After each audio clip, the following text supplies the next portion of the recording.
Ассаламу алейкум ва рахматуллахи ва баракатуху. Мир вам, милосердие. Силерге Аллах Субханаху ва Тааlanın мейрими, тынчтыгы болсын. Биздин бүгүнкү баяныбыздагы тематикада исламда аялдын орду, ролу деген өтө бир урчундуу, актуалдуу теманы козгоп тим болбостон, аял кишиге байланыштуу коомчулукта, эл ичинде кулакка көндүм болуп калган көнүмүштүктөрдү, стереотиптерди, ал көнүмүштүктөр өз ара карым-катышка кандайча таасир этип аткандыгын биз кеп кылабыз. Биринчи кезекте мен баса белгилеп кетерим, ислам дининде бүт бар бале күнөөлөрдүн баарына аял негиз болот деген түшүнүктүн өзү туура эмес. Тагыраак айтканда, эркек дагы, аял дагы укугу жагынан бирдей тепе-тең. Тилекке каршы калк арасында мындай бир көнүмүш стереотип бар. Аял деген бүтүн бир жан эмес. Түпкү атабыз Адам алейхиссалам бейиштен аялдын айынан куулунган деген айың имиштер бар. Бул сөздөр чынында эл ичинде айтыла жүргөн бир көнүмүш стереотиптер. А чындыгында Аллах Субханаху ва Таала Куранда экөө тең, мындайча айтканда, аял дагы, эркек дагы жолдон адашты, азгырылды деген. Мындайча айтканда, исламда бейиштин мөмөсүн жегенге аял түрткү болду. Аллах Субханаху ва Тааланын астында бул күнөөдө аялдын ролу чоң деген нерсе бул туура эмес. Бул биринчиден. Экинчиден мен айткым келгени, Куранда Аллах Субханаху ва Таала Ан-Ниса сүрөсүндө айткан. Всевышний Аллах Субхану ва Тааля сказал: «Я айюханнасу аттаку раббукум аллади халакакум мин нафси вахиди ва халака минха зауджаха ва басса минхума риджалан кафиран ва нисаа». Бойтесь, о люди! Эй адамдар, силерди бир жандан жаратып андан жуп кылып, ал экөөсүнөн көптөгөн эркек жана аялдарды жараткан эгеңерден корккула дейт. Мына ошентип бул аятта Аллах Субханаху ва Таала аялдын дагы ордун, ролун баса белгилеп атат. Ыйык Куранда Ан-Ниса сүрөсү жана Суратул Мариям деген ушул эки сүрө аял затына арналып атат. Ошондой эле андан тышкары биздин пайгамбарыбыз Мухаммад саллаллаху алейхи ва саллям аял затына, аялга кандай мамиле кылыш керектигин айтып, өзү өрнөк болгон. Өзүңүздөр жакшы билесиздер, бейиш эненин таман астында деген, мындайча айтканда, бейиштин ачкычы энелердин бутунун астында деген ушундай бир хадис бар. Бул хадис. Ошондой эле пайгамбарыбыз Мухаммад саллаллаху алейхи ва саллям айтып кеткен башка бир хадисте аялдар эркектерге бир тууган деген. Бул деген эркек менен аялдын укуктары бирдей, тепе-тең дегенге жатат. Башкача айтканда, исламда аялдар өтө бир маанилүү орунду ээлейт. Анткени аял бул эне, аял бул эже, аял бул карындаш, аял деген эркектин түгөйү, жубайы, аял деген бул биздин кыздарыбыз. Исламда аялдын жоопкерчилиги өзгөчө делинип, ага урмат менен мамиле кылынат. Куранда Аллах Субханаху ва Таала айткан, эркек аялга башчы дегендин мааниси аялга болгон жоопкерчилиги. Аны бакканга, бапестегенге милдеттүү деген алкакта айтылган. Андан да тагыраак айтканда, Аллах Субханаху ва Таала эркек менен аялды укуктары жагынан тең кылып, бирок жоопкерчилигин ар башкача кылып койду. Анткени эркек аялга карата жоопкерчилик алышы керек. Анткени эркек аялды бага турган, кем карчын толуктап караганга милдеттүү жактары бар. Шарият алкагынан алганда, эркектикине караганда аялдын укугу көбүрөөк. Себеби аял заты өзүндө таандык бир специфика менен жаратылган. Физикалык жагынан алсыз аялуу келет аял. Ошондой эле аял тукумду улоо үчүн жаратылган жана Allah subhanahu wa ta'ala'nın belgili bir soğuk sıylıklarına boluş üçün dağı jaratılgan. Kur'an'da Ali İmran suresinin 195. ayatında Allah subhanahu wa ta'ala mıntet. Всевышний Аллах говорит: «Фастаджаба лахум раббухум анни ла уди'a амала амилин минкум мин закарин ау унса ба'духум минал ба'д». Именно Аллах Субхану Тааля говорит: Allah айтат: "Чындыгында мен силерди эркек же ургачы болсун амал кылуучуңардын амалдарын текке кетирбеймин. Силер бири-бириңерденсиңер." Мындайча айтканда, эркек дагы, аял дагы бирдей тепе-тең сооп сыйлыкка болушат. Экөөнүн укуктары тең болгондон тышкары, аял заты ислам дининде аябай бир аялуу, аяого муктаж бир жан деп саналат. Анткени аял уул кыздарды тарбиялайт. Аларды туура багытта өстүрө турган дагы аял заты. Анан калса, аял заты бүтүндөй момун мусулмандардын энеси деп койсок дагы болот. Ошондуктан кандай аял, алган билиминин деңгээли кандай, маданиятынын, ыйманынын деңгээли кандай, мына ушундан келечектеги бүткүл мусулмандардын тарбиясы эми кандай болору тикелей ушул аялга, аялдын тарбиясына көз каранды. Ошон үчүн аял заты биресе эне деп эсептелинет. Аял бул эже, карындаш, аял бирөөнүн кызы деп каралат. Эгерде ислам келгенге чейинки доорду карасак, мындайча айтканда, жахилият доорун карап көрсөк, ал замандарда аялдарга адилетсиз мамиле кылынган. Ал эле эмес, азыркы биздеги бүгүнкү жашообузду карасак, мындан болгону 50 жыл мурда эле Бириккен Улуттар Уюмунун кабыл алган эл аралык адам укуктарынын негизинде аялдар өз укуктарына болуп башташкан. Ошол эле учурда 1500 жыл мурда өз укуктарына болгон, өз укуктарына кепилдик алган аял заты. Өз көз карандысыздыгына кепилдик алган, мындайча айтканда. Маселен, ислам диніндегі шариат боюнча аял билим алганга укуктуубу? Же болбосо аял исламда өзүнчө бюджети, капчыгы болгонго, өзүнүн экономикасы болгонго акылуубу? Буга карата Куранда өзүнчө далил бар. Мисалы, Курандагы Ниса сүрөсүнүн 32 аятын айтсак болот. Аллах субханаху ва тааля айткан: «Лир-риджали насибу мимма ктасабу, ва лин-нисау насибу мимма ктасабна». То есть для мужчин насып, получение как бы... Эркектерге өздөрүнүн эмгегине жараша үлүш, аялдарга дагы өздөрүнүн эмгегине жараша үлүш дейт. Демек, Куран эркек менен аялдын иштеп тапкан акыларын, капчыктарын, чөнтөктөрүн өз-өзүнчө бөлүп атат. Бирок башка жагынан алганда, эркек өзүнүн үй бүлөсүн бакканга, камсыздаганга милдеттүү болгондуктан, эркектин чөнтөгүндөгү акча аялдын чөнтөгүндөгү акча болуп саналат. Бирок аялдын чөнтөгүндөгү тапкан акчасы аялдыкы гана болуп эсептелинет.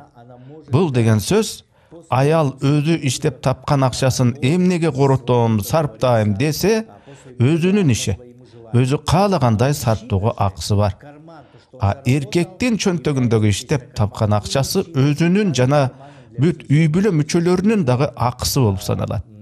Мындайча айтканда, эркектин кандайдыр бир жумушта иштеп тапкан айлыгы, кирешеси анын үй бүлөсүнүн жана жубайынын акчасы десек болот. Ал эми илим алуу маселесине келсек, исламда илим алуу өтө бир бийик бир жогору даражага коюлат. Эркекпи же аялбы милдеттүү түрдө билим алганга мындай милдеттүү делинет да. Пайгамбарыбыз саллаллаху алейхи ва саллям өзүнүн бир хадисинде айткан: «Талабул илми фаридатун аля кулли муслимин». То есть получение знаний. Демек, билим алуу билимдин өзү ар бир момун мусулман үчүн, мейли ал мусулман эркекпи, мусулман аялбы, бул парз, милдеттүү болуп саналат дейт. Алия кулли муслимин деп айтылып атат хадисте. Мусулман делинип аткан соң, мусулман эркекпи, мусулман аялбы, экөөнө тең илим алуу милдеттендирилип атат. Андан тышкары Аллах субханаху ва тааля Mücadele сүрөсүндө 11-ayatта айткан. Yarfi'illahu allazina amanu minkum wallazina utul ilma darajat. Allah subhanahu wa ta'ala Аллах силерди араңардагы ыймандуулардын жана илим берилгендердин даражаларын көтөрөт. Кабардар деген маани. Бул деген сөз момун эркекпи же аялбы эгерде илим алчу болсо, Аллах субханаху тааланын алдында даражасы бийиктейт дегени. Билимге момун мусулмандар жөнүндө кеп болуп атат. Анткени исламда аял адамдын билимдүү болгону илим алганы. Билим алганга умтулуусу аябай маанилүү. Анткени жогорку билими бар же исламий бир илими бар аял үй бүлөдөн татыктуу мусулмандардын, ыймандуу балдардын тарбияланышына өзү себепкер болот. Билимдүү, илимдүү аял өзүндөгү болгон билим базасын, интеллигенттүүлүгүн, маданиятын кийинки моунга берет эмеспи? Сабаты жок караңгы аял, такыр билими жок аял же баштапкы орто билими бар гана аял өзүнүн бала чакасына, уул кыздарына татыктуу түрдө тарбияны, окутуп үйрөтүүнү бере албайт эч качан. Бүгүнкү күндө 21-кылымда жашап атабыз. Биз баарыбыз бүгүнкү заманда доордо бүт тарабынан атаандаштык күчтүү болуп атканын көрүп турабыз да. Ошондуктан мусулмандар бүт баардык тармактар боюнча эң жогорку бийиктиктерге жетишкенге умтулуп аракеттениши керек. Эгерде мусулман адам кандайдыр бир ишти баштадыбы, ал иштин жөнүн үйрөндүбү, анын майын чыгара иштеп, өтөсүнө чыгарышы керек. Анда билим берүүнүн баштапкы базалык принциптери болууга тийиш. Бүгүнкү кезде мектеп балдарга татыктуу талим, тарбия, билим бере албай жатканы жашыруун деле эмес. Азыркы тапта балдарыбызды интернет, YouTube же көчө тарбиялап калбадыбы? Бул деген эми татыктуу тарбиялоонун жок экендигинин бир далили. Биздин муун тилекке каршы жаштайынан Голливудтун жана башка ошол сыяктуу акчаны, байлыкты, күчтү, зулумдукту, принципсиздикти башкы орунга койгон фильмдерди, тасмаларды көрүп өскөн муун болуп калды.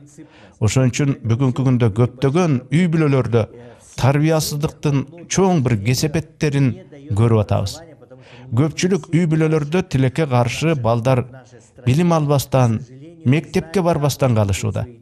Биздин өлкөдө көпчүлүк үй бүлөлөрдө балдарга кандай тарбия бериш керек, кандай жашоого керектүү билим бериш керек билишпейт. Намаздын маанилүүлүгүн түшүнүшпөйт. Ошон үчүн балдарына деле намаз окууну үйрөтүшпөйт.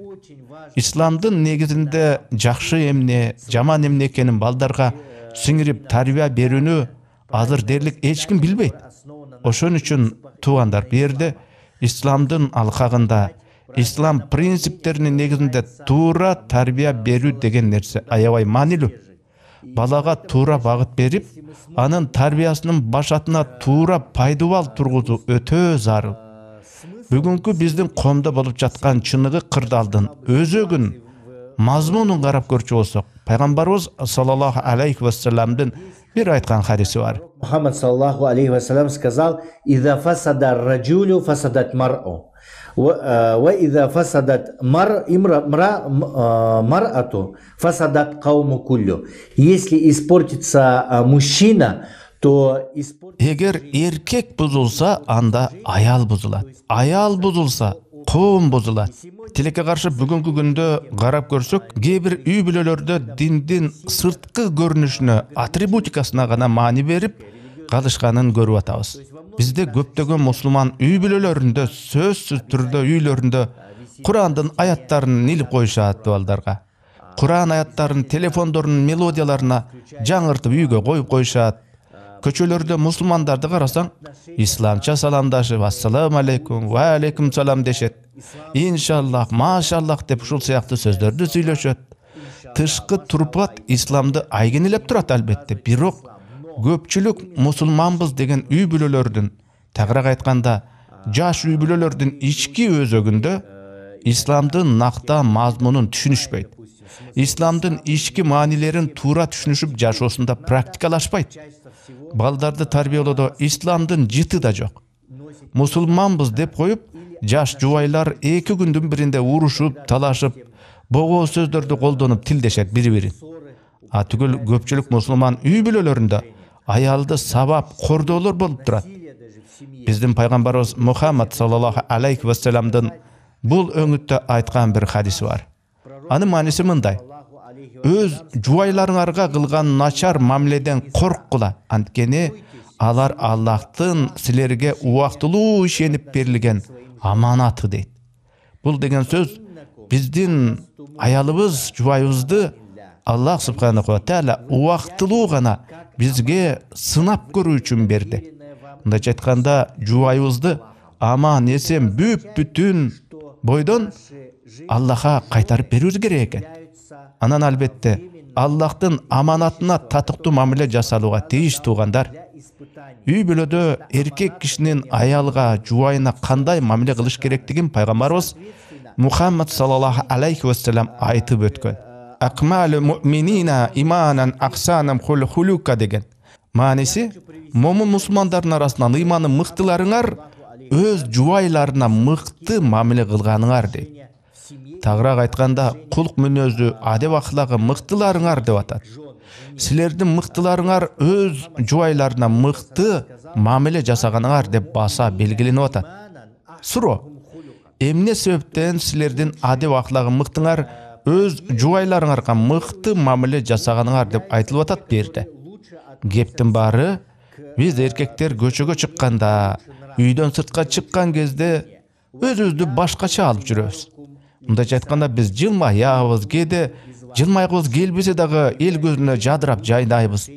Мечитке барганда, жумушта кандай бир ыймандуу, таква экенибизди элге көрсөтөбүз. А бирок өз үйүндө инсан өзүнүн чыныгы жүзүн көргөзөт экен.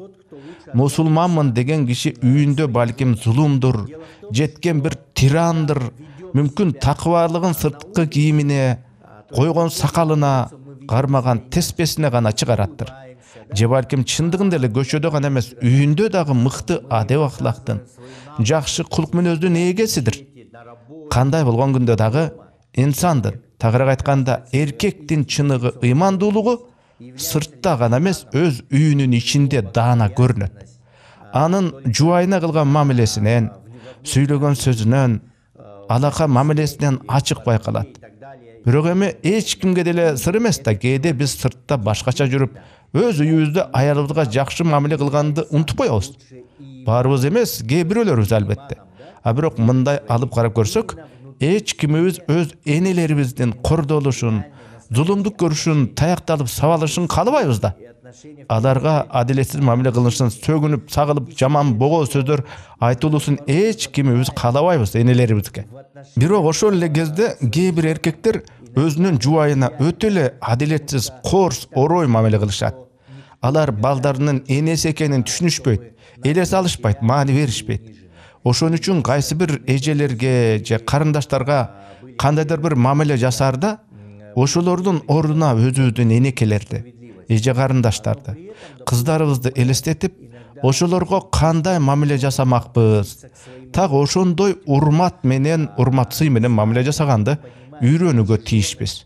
Анткени эч кимибиз өзүбүздүн кызыбызга жаман сөздөр айтылышын, кордолушун, тилденишин, сабалышын, зулумдук көрүшүн каалабайбыз да албетте.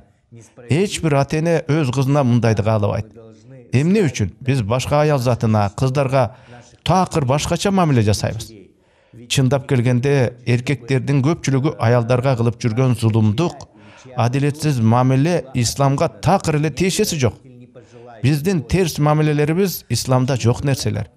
Биздеги үй бүлөлөрдөгү аялга болгон кор мамилелер исламдан алыс. Алар өзүбүздүн эле үрп адаттарга, мындайча айтканда, кыргыздын каада салттарына таандык айрым бир терс көрүнүштөр деп түшүнсөк туура болот. Чыныгы кыргыз элиндеги үй бүлөлүк баалуулуктарга сугарылган ата-бабаларыбыздан, чоң ата чоң энелерибизден бери карай келаткан нукура үй бүлөлүк нарк насилдерде зулумдук, аялды кордоо, тилдөө деген нерсе өзү жок. Кыргыздын наркы шариятка негизделген. Кыргызда кайнене менен келиндин ортосундагы мамиле урмат, сыйдын негизинде түзүлгөн негизи. бирок акыркы 20 жыл ичиндеги заманбап үй бүлөлүк салттарды, каадаларды карап көрсөк, ал жаңыча салттардын кыргыз үрп адатына такыр тиешеси жок. Ал жаңы адаттар ар кайсы маданияттан, ар кыл көнүмүш стереотиптерден үзүлүп кетилип кошумчаланган. Биринчи эле көнүмүштүк стереотип бул кайнене маселеси. Негизи кыргыздын байыркы када салтында кайненеге болгон сый-урмат өтө жогорку деңгээлде болгон. Бирок соңку кезде кайнене деген термин баягы орус анекдотторундагыдай кайненени бир мокочо, желмогуз көрсөткөндөй кабыл алынып жүрөт. Кайненени ошентип жаман, терс образда көрсөткөн, келекелеген так ошондой мамиле менин оюмча үй бүлөлүк туруктуулукка, бекемдикке чоң залакасын тийгизет. Андай керооздонгон чоңмуштуу мамиле уланса, аялды кээде уруп туруш керек, каттуу эле сабап коюш керек деген көнүмүштүктөр нормага айланышы мүмкүн. Куранда Ан-Ниса сүрөсүнүн 34-аятында Аллах субханаху ва тааля мынтет: аялдардын силерге баш ийбей коюусунан корксоңор, а дегенде аларга насаат айткыла. Алардын төшөгүн анан бөлүп койгула. Өтө эле ашынып баратса акырын бир уруп чаап койгула дейт. Кээ бир эркектер так ушул аятты, Курандагы ушул аятты өз билгендей түшүнүп алышат дагы аялын кордоп сабай беришет. Куранда аялды ургула деген дешип, андай оройлук толугу менен Куранга, сүннөткө карама-каршы келет. Бирок Курандагы бул аяттын түпкү мааниси кээ бир эркектер өзүнчө түшүнүп алышкандай уруп сабоо керек дегендей эмес. Аяттын эки мааниси бар. Ооба, уруп сабоо деген маанини билдирген дагы нюанс бар аяттагы кээ бир сөздөрдө. Айрым алымдар шыбак чөп менен, тиш тазалагыч таякча менен же мисвак менен акырын какыс-кукус кылып аялды бир мындай уруп коюуга болот деп жүрүшөт. Шариаттын негизинде күйөөсүнө баш ийбей, тилин укпай койгон аялга кээде акырын денесин оорутпагыдай кылып түртүп, какыс-кукус кылса болот деген уруксаттар да айтылып жүрөт. Бул эреже эми аял өтө эле ашынып, такыр эле чектен чыгып баратканда колдонуучу бир усул. Бирок аяттын экинчи мааниси да бар. Аяттагы дараба деген сөз оолактатуу, бөлүп коюу дегенди билдирет. Мен баса белгилеп айтып койгум келет.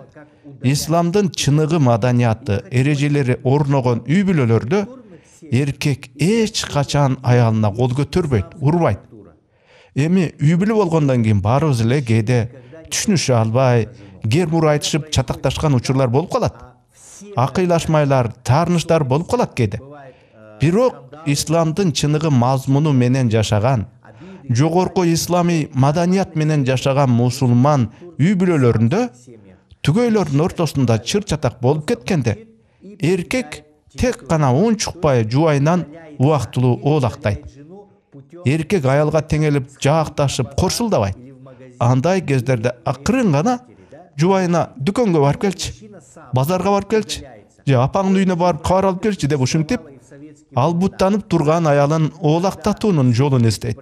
Же болмосо эркек өзү үйдөн оолактап, убактылуу бир жактарга бара турат.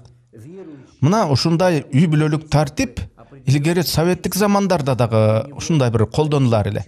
Үй бүлөдө кандайдыр бир ызы-чуу чатак болуп кетчү болсо, эркек чынында ыймандуу болсо, жогорку адеп акылактык принциптери болгон болсо, эркек адам катары маданияты, тарбиясы өтө жогорку деңгээлде түз жүргөн мыкты инсан болгон болсо, ал эркек гаражына барып, машинесин чукулачу, же мисалы алыскы дачасына барып, жер казып, дарак бутап, убактылуу үйдөн оолактап кетчү адаты болор эле.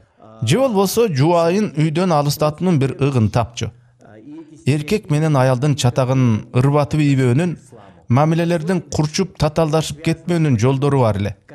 Бирок момун мусулмандардын өздөрүнүн эле арасында эркек аял ортосундагы мамиле жаатында көнүмүш болуп калган таптакыр эле тескери өн көнүмүштүктөр, стереотиптер бар. Бирок алардын исламга такыр тиешеси жок. Айрыкча көп аял алуу маселесине тиешелүү сөздөрдү алалы. Үй бүлөлүк башкаруу маселесин бир гана ушул көп аял алуу маселесине байлап караган бир түркөй, караңгы адамдар дагы бар. Айрыкча эркектер.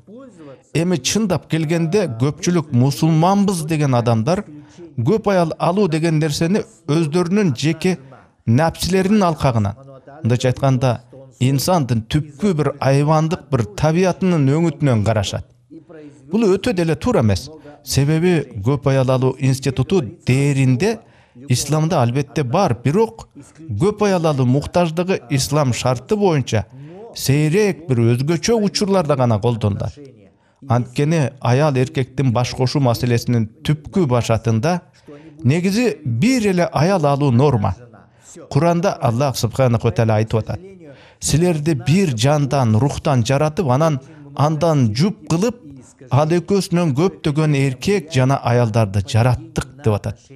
Мындайча айтканда, никелешүүнүн негизги түпкү өзөгү бир эле аял деп атат сүрө аяттарда деле.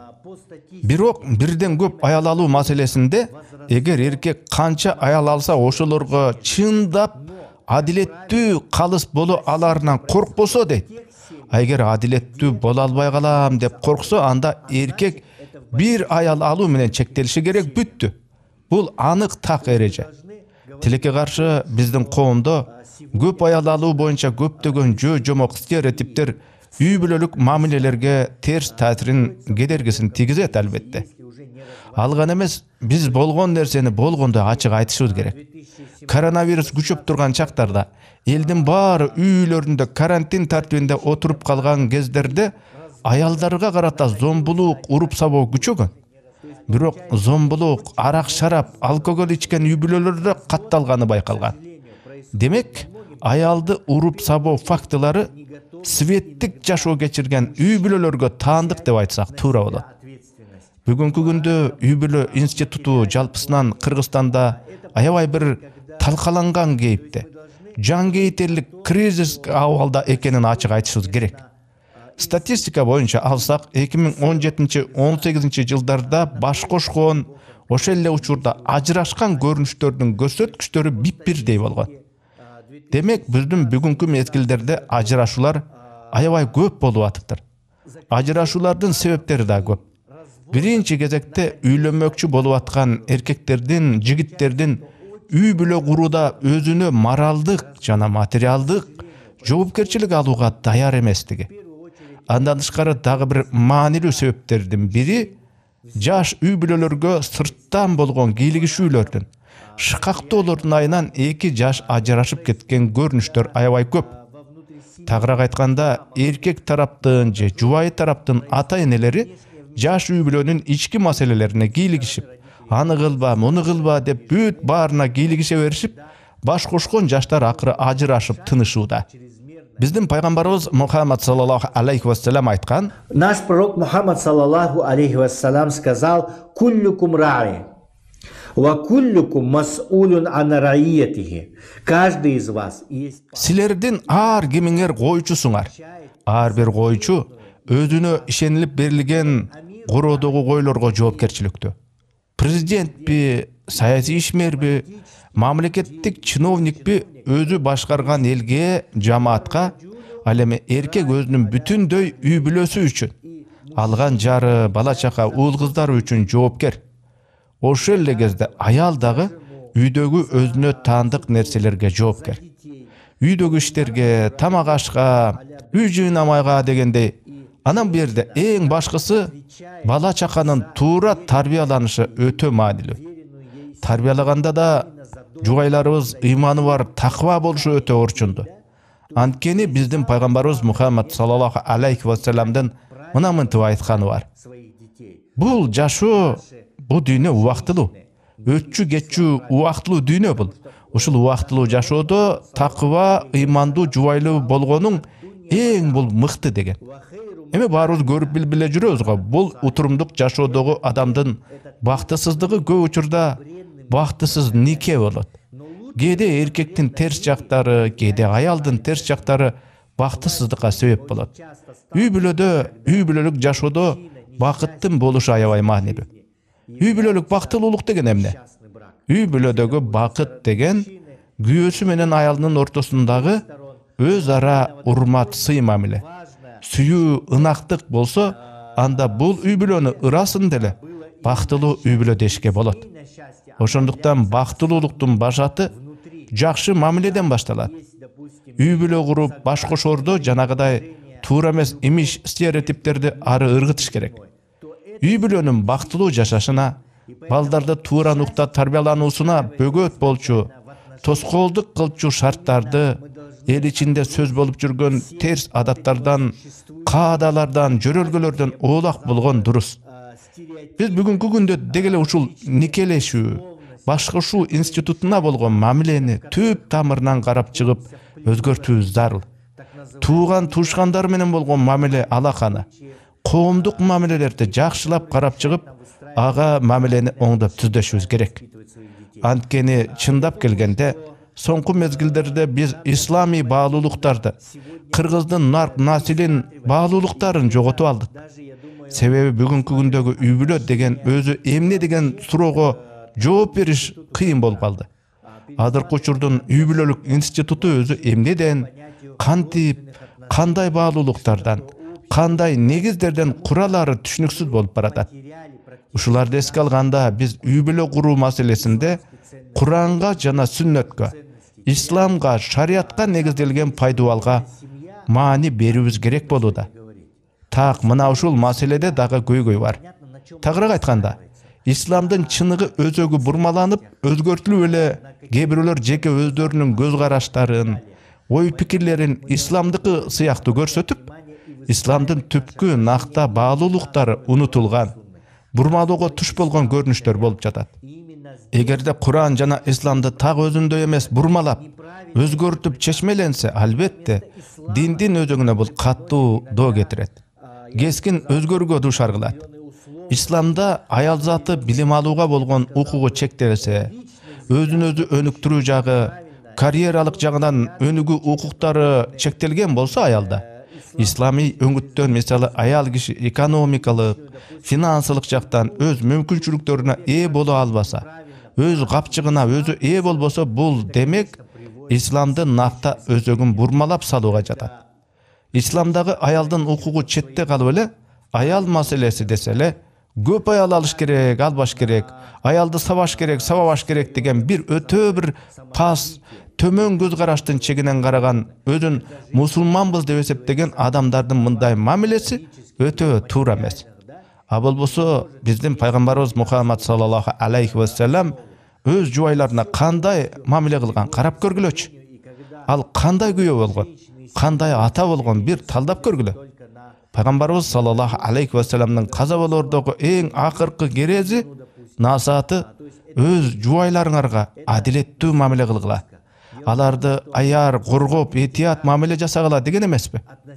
Аялды аялдай көрбөй, барктабай, аны бир жөнөкөй бир буюм катары, же эркекти кооздогон бир жасалга катары, үйдү иреттеген диван, шкаф сыяктуу бир эмерек катары мамиле кылсак, үй бүлөдө мына ушундан бир чоң көйгөй башталат. Анткени ар тараптан күчтүү аял, жогорку билимдүү, сабаттуу, маданияттуу аял гана уул кыздарга туура тарбия берип, ыймандуу, такыба муундун, коомдо адилеттүүлүктөн коркпогон, исламдын татыктуу эр жүрөк уулдары боло алган эрлердин, азаматтардын пайда болушуна себеп болот аялдар. Бул өңүттөн алганда аял затына аябай чоң жоопкерчилик жүктөлөт. Бирок аял заты бүгүнкү күндө укуктары чектелген болсо, кордолгон, тепселген укуктар менен ал кантип татыктуу уул кыздарды тарбияламак эле? Мына ушул маселелерде биз учурдун талабына алайык, азыркы замандын реалийлерине түз тике карап, маселени ачык чечкенди билишибиз керек. Анткени мына бүгүнкү күндө карасак, ислам үммөтү өнүгүп өсүү жагынан көп кыйрлар боюнча артта калганын көрүп турабыз. Ислам үммөтүндө артта калуу, караңгылык күчүндө калууда. Бийликте, башкаруу маселесинде көйгөйлөр бар, коррупциялык балейлер бар, билим берүүдө, тарбия маселесинде үммөттө проблемалар арбын. Мына мусулмандар көп делген биздин мамлекетибизде мусулмандар бар, бирок ислам жок болуп атпайбы? Ал эми исламий эмес европалык мамлекеттерди карасаң, коомдун бейпилдиги, коопсуздугу деген нерселер бар. Ал жакта коррупция дээрлик жок болуп атат да. Ушул өңүттөн алганда, Биз мамлекетибиздеги адеп ахлакка болгон аял затына карата мамилени, анын коомдогу ордуна, ролуна карата мамилени өзгөртүшүбүз керек. Эми бул өңүттө суроолоруңар болсо мага берсеңер болот албетте. Ал суроого жооп бергенге мен аракет кылайын. Эми суроолор топтолгоча кебимди улай берейин. Мен мындай маселени көтөрөйүн, козгоюн деп аткам. Өз уулуңузду үйлөө шарты болуп калса, ага эми шарт болсо, уулуңузду колдоп жөлөп жардам берүүгө мүмкүнчүлүгүңүз болсо, ага көмөктөшүп, үйлөндүрүп коюшка албетте болот. Бирок ошол эле кезде сиздин жардамыңызга таянып жүрүп албай, уулуңуз рас үйлөнгөн соң дароо жумуштап, өз үй бүлөсүн бакканга өзү иштеп, табарлык бир иш менен, жумуш менен алек болгудай болсун. Бирок кээде ушундай бир мисалдар, көрүнүштөр болуп калат. Жаш үй бүлө куруп, жигит кыз баш кошоорун баш кошуп алышат дагы, өздөрү бага албай, ата-энесинин мойнуна олтуруп алышат. Ата-эне өзүнүн жаңы үйлөнгөн баласын, келинин баккан аз келгенсип, неберелерин да багып жаткан мисалдар бар. Бул эми абдан туура эмес. Баары ошол балдарыбыздын жоопкерчилигине байланыштуу. Балдарыңарды жатып ичер, жалкоо, ата-эненин эле көзүн карап, оозун ачып тамак сураган бир байкуш кылып тарбиялабагыла. Силердин балдарыңар, уулуңар өзүн-өзү, өз үй бүлөсүн бага ала тургандай болуп жетилиши керек. Адам деген сөзсүз түрдө мээнеттенип, кайсы бир жумушта сөзсүз түрдө иштеш керек. Ата-энесинин мойнуна минип, иштебей отурган, сомодой болгон алдуу күчтүү жигит болуп туруп, ага кошуп өз балдарын, жубайын, ата-энесинин тапкан акчасына бактырса, исламда мындай кылуунун, ушундай мамиленин өзү арам. Анткенде жаш жигит үйлөнгөн соң жубайын, бала чакасын өзү багыш керек. Сурак күнү бала чаканы кантип бактың деп Аллахтын астында суралат ал. Жаш жигиттер, силердин бала чакаңарды, жубайыңарды тамак аш, кийим кечек аны муну менен силердин ата-энеңер же чоң ата чоң энеңер, тайата тайнеңер эмес, силер өзүңөр жоопкерчиликтүү болушуңар керек. Үйдө ата үй бүлөнүн камкордукка алынышына жоопкер. Шарият боюнча үй бүлөдө ата, эркек адам үйдүн башчысы катары бала чакасын, жубайын кошо багып камсыздашы керек. Эми ооба алгач баш кошкондо, үй бүлө куруунун алгачкы этаптарында баарыбыздын башыбыздан өткөн, адегенде баштапкы учурларда жаш үй бүлөлөргө ата-энелери жардам беришет. Үйгө эмеректер жагынан, же квартира жактан, же жумушка бир орноштуруп коюу жагынан ата-энелер жардам бериши мүмкүн. Бирок андан ары карай жаш үй бүлөнүн жоопкер адамы катары жигит, эркек адам өзү мээнеттенип, аракеттенип бутка турушу керек. Анткени үй бүлөнү, бала чаканы багуу милдети, ата-энени багуу милдети жигиттер мына силерге жүктөлгөн. Жаш кезде үйлөнгөндө алгач ата-энеңер силерге жардам бериши мүмкүн, бирок ата-энелердин дагы карычуу мезгили келет. Мына ошондо силер жигиттер үй бүлөңөрдөн тышкары ата-энеңерди камсыздап жардам берүү милдетин өзүңөргө алууңар керек. Мына үй бүлө институту дейбиз. Үй бүлө институту кандай жаралат? Бул эми негизи татаал кыйын маселе, бирок исламдын шарттары, шарияттын талаптары боюнча жаш үй бүлө оболу ыкылас, ниеттен түптөлөт. Жигиттин дагы, кыздын дагы баш кошууга, адегенде олуттуу ыкыласы, ниети болууга тийиш. Биринчи кезекте эркек бала, жигит үй бүлө курам деген олуттуу план, ниети болушу керек. Мындайча айтканда, өзүн өзү үйлөнүшүм керек деген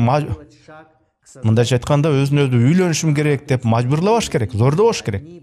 Досторум үйлөнүп атат, демек мен дагы үйлөнбөсөм болбойт деген шылтоо менен эмес, жоопкерчиликтүү, жети өлчөнүп бир кесилген кадам менен мамиле кылыш керек үй бүлө курганга. Үй бүлө институтунун курулушу үчүн үйдөгү уулубузга, балдарыбызга туура тарбия бергенибиз жакшы болот. Үй бүлө деген эмне? Эркектин үй бүлөнүн астындагы жоопкерчилиги кандай? Үйлөнгөн соң жигит Аллах субханаху ва тааlanын астында өзү үчүн гана эмес, үй бүлөсү үчүн, болочоктогу бала чакасы, жубайы үчүн жоопкерчилик жүктөлгөн этапка өтөөрүн аңдап түшүнүшү керек үйлөнөрдөн мурда. Экинчи маселе, жаш үй бүлөлөр эркегиби же аялбы билимдүү болгону дурус болот. Билими гана эмес, билимине жараша бир туруктуу иште иштегени аябай маанилүү.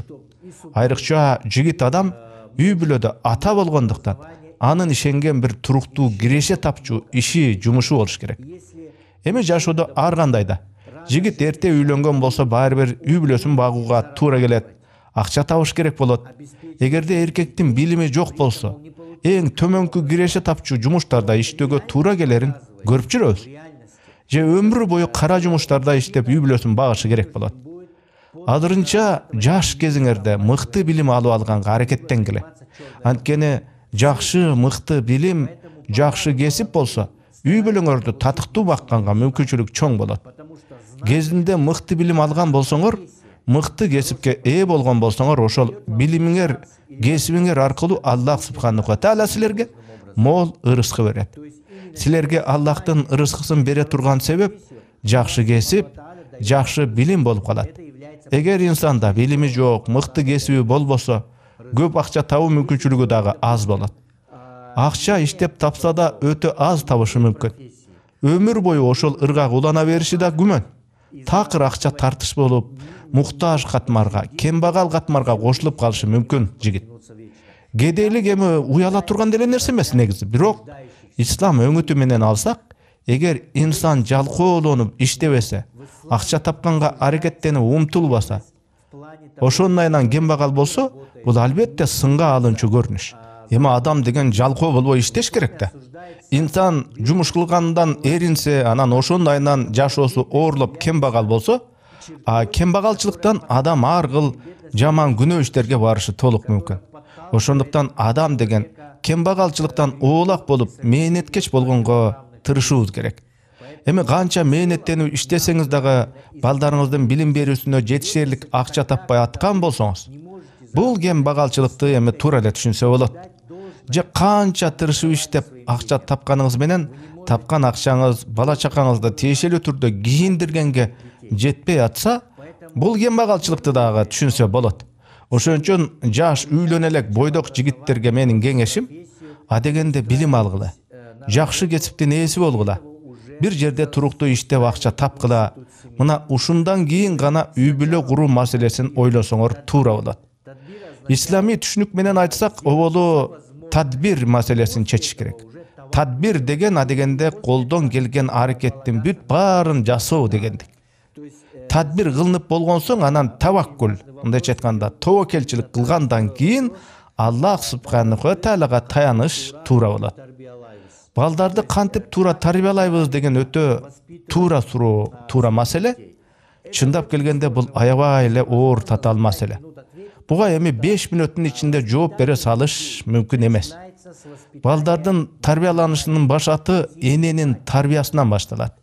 Тагыраак айтканда, эгер үйдө эне исламий тарбиядан кабары бар адам болсо, китептен болобу же башка тиешелүү тараптан исламий сабаты, билими бар аял болгон болсо, анда балдарына туура тарбия бере алат.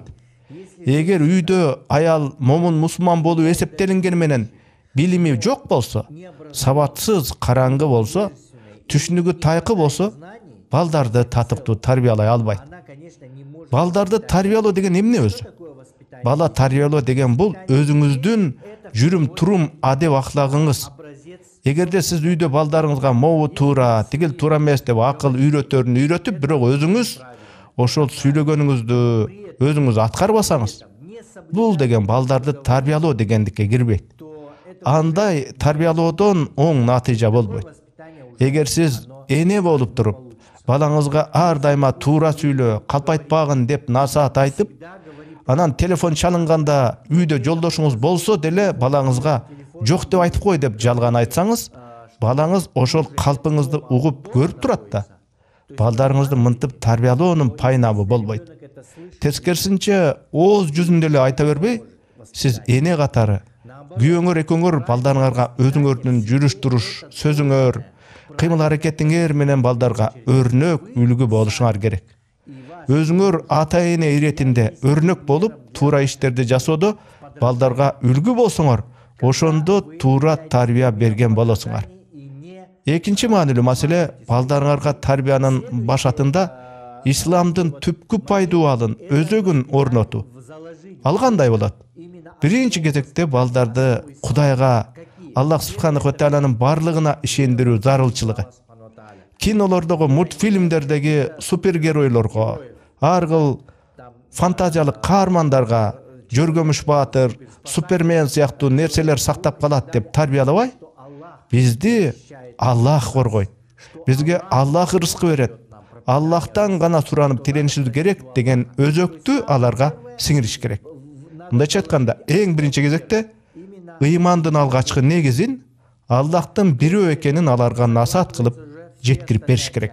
Мына ошондон кийин диндин калган бөлүктөрү, периштелерге, пайгамбарларга, өлгөндөн кийин тирилүү сыяктуу нерселерге ишенүүнү үйрөтүш керек.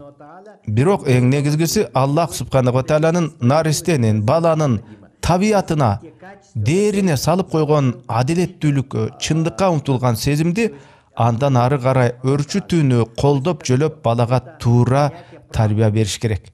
Баланын табигый башатында бар нерсеге, фитрасына, жашоодогу акыйкат деген, чындык деген өзү эмне экенин дин аркылуу, ислам аркылуу түшүндүрүп жеткирүү маанилүү.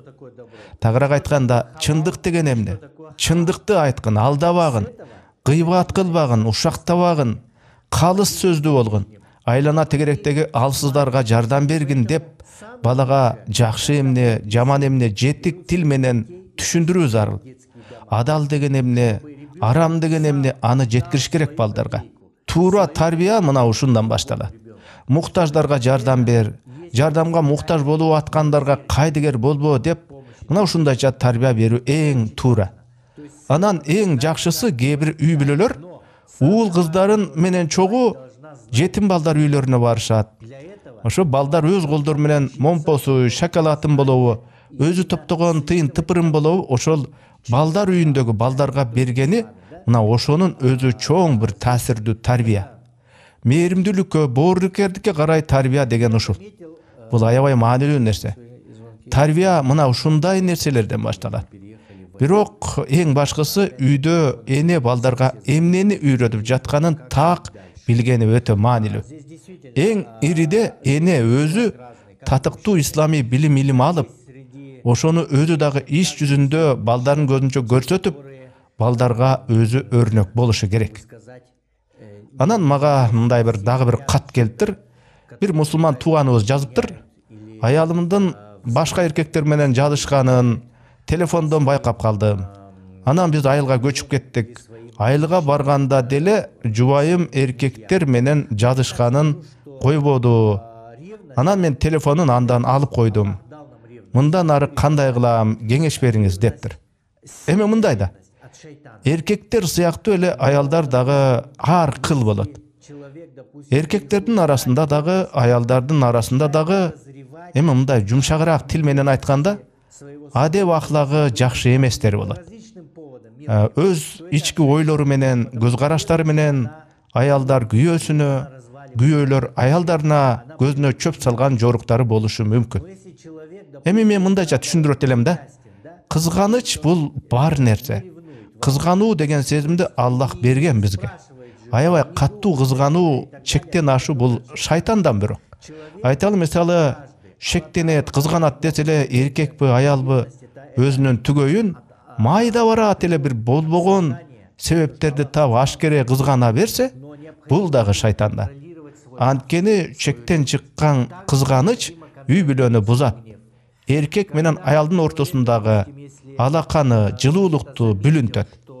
Ошол эле кезде үй бүлөдө мисалы аялыбы, күйөөсүбү каякта эмне кылып жүрөт сурабаса, кызыкпаса, мага баары бир дегенде мамиле кылса, бул кайдыгерлик дагы шайтандан. Ар бир инсанга, эркекпи, ургачыбы, түпкү табиятына кызганыч деген нерсени фитрасына Аллах субханаху ва таала салып койгон. Аллах бизди кызгана турган кылып жараткан. Бирок биз өзүбүздүн напсибизди, ошол кызганычыбызды контролдошубуз керек. Өзүбүздүн ачуубузду, каарыбызды көзөмөлдөш керек. Эгерде чын эле аялыңыз кайсы бир эркектер менен жазышып атканын байкап көрүп калган болсоңуз, ошондо дагы жакшы күмөн менен, жакшы ниет менен ойлонсоңуз, талдасаңыз, ошого аракет кылсаңыз, ошол дурус болот. Исламда бул нерсе хаснуз зан деп коет. башка адам тууралуу жакшы ойдо болуп, жакшы күмөн кылуу. Исламда мисалы алдын ала эле башка адам тууралуу жаман ойлоого тыюу салынат. Анткени жаман ойлор бул шайтандан. Үй бүлөдө түгөй деп эсептелинген соң жубайыңызга ишеним болуш керек. Балким ал жубайыңыз жумуш маселелери боюнча жазышып аткандыр, же кайсы бир маанилүү иштер боюнча жазышкандыр. А бирок кызганыч деген нерсени Аллах субханаху ва тааля биздин табиятыбызга салып койгондон кийин албетте шектениңиздүү корсулдап оройлук менен эмес, тамаша азил менен билдирип, чындыкты билгениңиз деле туура болот. Баарын түшүнө билген жетик аял болгон болсо, күйөөсүнүн кызганычын илгиртпей түшүнүп, баамдап, ким менен жана эмне үчүн жазышып атканын жумшак тил менен оңой эле түшүндүрүп коет. Бирок эгерде сизде аялыңыздын башка эркектер менен болгон жазышуусуна, мамилесине өтө бир ишенимдүү жүйө далилдериңиз бар болгон болсо, аялыңыз чынында эле улам бир эркек менен байланышын улантып, ал байланышты көзгө чөп салуунун мандемдери бар болгон болсо, анда албетте шарият жактан алганда деле эркек өзүнүн жубайына доомат кое алат. Бул кырдаал боюнча Куранда түгүл жубайга жаза берүүнүн өзүнчө бир нормалары каралган. Эгерде үй бүлөдө аял өтө эле чектен чыгып, башка эркекке көз кысып, ошол мандеми ачык байкалган болсо, эркек жазанын белгилүү бир түрлөрүн колдонгонго акылуу. Ал кандай жазалоо? Албетте ал жазалоонун түрү аялына кол көтөрүп сабоо эмес, ага эскертүү берүү. Акырын эскертип, какыс-кукус кылып урушуп коюу. Урушканда эми бир жаман богоз тилденген жаман сөздөр колдонулбаш керек. Экинчи дагы аял дагы деле токтобостон баягы көзгө чөп салуусун уланчу болсо, аны менен такыр сүйлөшпөй, керебетине чогуу жатпай, өз-өзүнчө жатыш керек. Жубайы андан ары деле ачынып өзүнүн жоосунсуз жоругун уланта берсе, эркек андан таптакыр оолактаганга акысы бар. Аял күйөөсүн такыр көзгө илбей, жоруктары чектен ашып баратса, шариаттык эрежелерге дагы такыр сыйбай калса, күйөөсүнүн аброюна шек келтирген кадамдарга барып аткан болсо, жолдошунун абийир намысын тепсеген жоруктарды жасаса, эркек талак бергенге толук акысы бар. Эгер эркек так ошентип эле аялынын көзүнө чөп салган мандемдерди жасаса, башка аялдар менен жазышса, көз кысышса, тигинсе мынтсе, анда аялдын дагы эркекти эскертип койгонго акысы бар. Ошондой эле күйөөсү оңолмоюнча аял аны менен жыныстык мамиле курбай коюуга, обочо бөлүнүп жатууга акысы бар. Бирок күйөөсү аялынын көзүнө чөп салуусун дагы эле улантып, ошого карата ачык жүйө далилдер болгон болсо, анда албетте аял дагы күйөөсүнөн талак талап этүүгө акысы болот. Эми эркек менен аялдын ортосундагы түгөйлүк мамиле өтө бир кылдаттыкты, этияттыкты талап этет. Кандай бир былык иш болсо, бир эле тарапты айыптап коюу туура болбой калат. Кайсы бир деңгээлде былык иштин болушуна күйөө дагы, аялы дагы себеп болушу мүмкүн. Ошондуктан мен мындай бир кеңеш берет элем. Эгер үй бүлөдө бир түгөй экинчисинин шойкумун байкаган болсо, демек анда түпкү негизги бали экөөнүн ортосундагы мамиледе. Аял эркек өз ара мамилесин кайра баштан карап чыгыш керек. Балким күйөөсү өзүнүн аялына көбүрөөк көңүл буруп, жакшыраак мамиле кылбай аткандыр, же тескерисинче аялы күйөөсүнө түзүк мамиле кылбай атса керек. Исламда эркек дагы, аял дагы тең укукка ээ. Бири-бирине мамиледе көңүл бөлүүдө экөө тең бирдей мамиле кылганга акылуу. Исламдык жактан алганда да, руханий жактан карасак дагы, күйөөсү дагы, аялы дагы интимдик мамиледе дагы тепе тең укукка ээ. Ошондуктан эркек дагы, аял дагы бирине бири болгон акысын толук түрдө берүүгө милдеттүү. Анткени эркектин аялда, аялдын эркекте акысы бар. Ал акы толук түрдө берилиши керек. Аял күйөөсү үчүн кийим, күйөөсү аялы үчүн кийим деп айтылат динде. Бу жерде кийимге салыштырылып атат. Муну авратты жапкан кийим деп дагы, дене бойго кийген сымбаттуулук үчүн кийилчү кийим деп дагы түшүнүш керек. Бирине бири ыракат тартылуу акысында дагы экөөнүн укугу бирдей. Мына ошон үчүн Аллах бизди, эркек менен аялды bir jandan, ruhtan jaratты. Эки башка жыныстуу кылып койду бирок. Ар кимибиз өзүбүздүн калыбыбыз менен же эркек же аял болуп төрөлүп калышыбыз мүмкүн болчу. Бирок Аллах кимди эркек, кимди аял кылып жаратууну өзү чечет. Кимибиз кайсы жыныста болсок дагы, мунун бардыгы бизге сыноо. Эркек бизби, аялбызбы, ар бирибиз өз ыйманыбызга, таквалыбызга карап, Аллахтын сооп сыйлыгына ээ болобуз. Аллах эч кимге адилетсиз мамиле кылбайт. Ушун менен баяныбызды соңуна чыгардык.